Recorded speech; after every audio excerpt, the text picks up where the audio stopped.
नमस्कार जोहार, मैं हूं गुड्डू और आप देख रहे हैं झार न्यूज़ 77 में। चलिए समय हो चला झारखंड की खबरों को जानने का, उससे रूबरू होने का।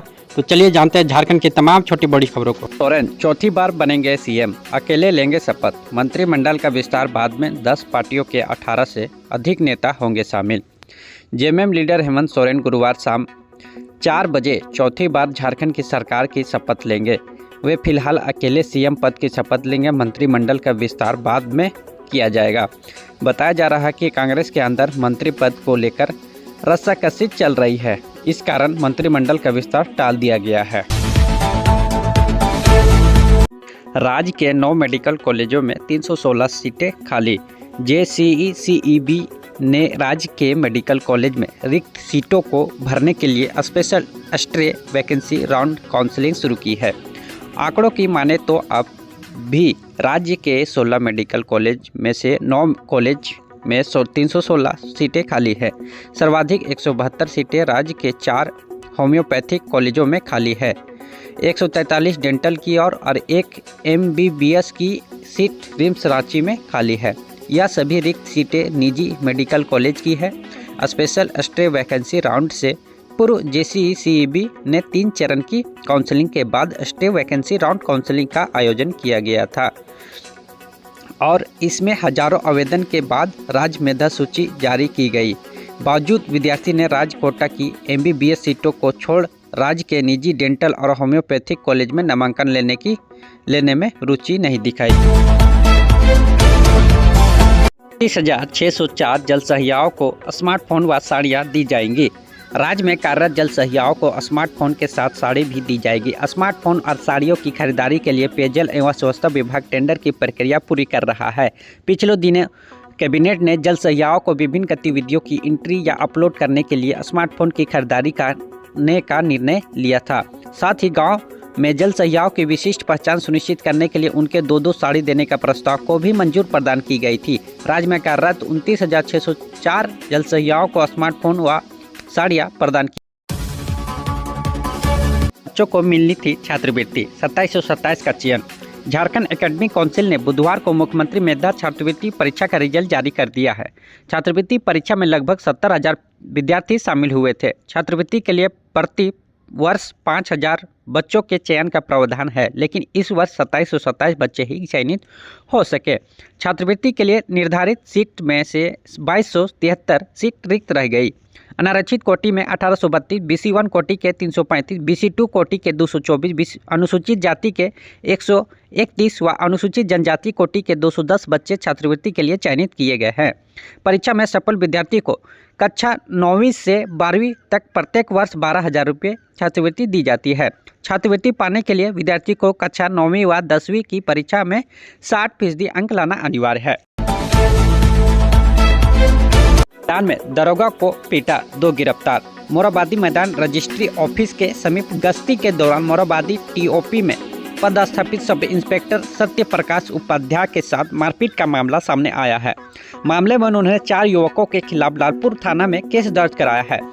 दर्ज केस में दीपक कुमार, पवन कुमार, गोलू सिंह और वीरेंद्र कुमार को आरोपी बनाया है। लालपुर थाना की पुलिस ने लातेहार जिला के बरवाडीह निवासी 25 वर्षीय दीपक कुमार और पलामू के पाटन थाना क्षेत्र निवासी पवन पासवान को गिरफ्तार कर बुधवार को न्यायिक हिरासत में जेल भेज दिया है।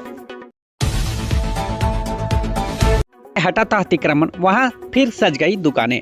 राजधानी रांची को जाम मुक्त रखने के लिए ट्रैफिक पुलिस सड़कों के किनारे से लगातार अतिक्रमण हटाती है, लेकिन कुछ दिनों बाद ही स्थिति जस की तस हो जाती है। लालपुर से कोकर रिम्स परिसर तथा बरियातू रोड का यही हाल है।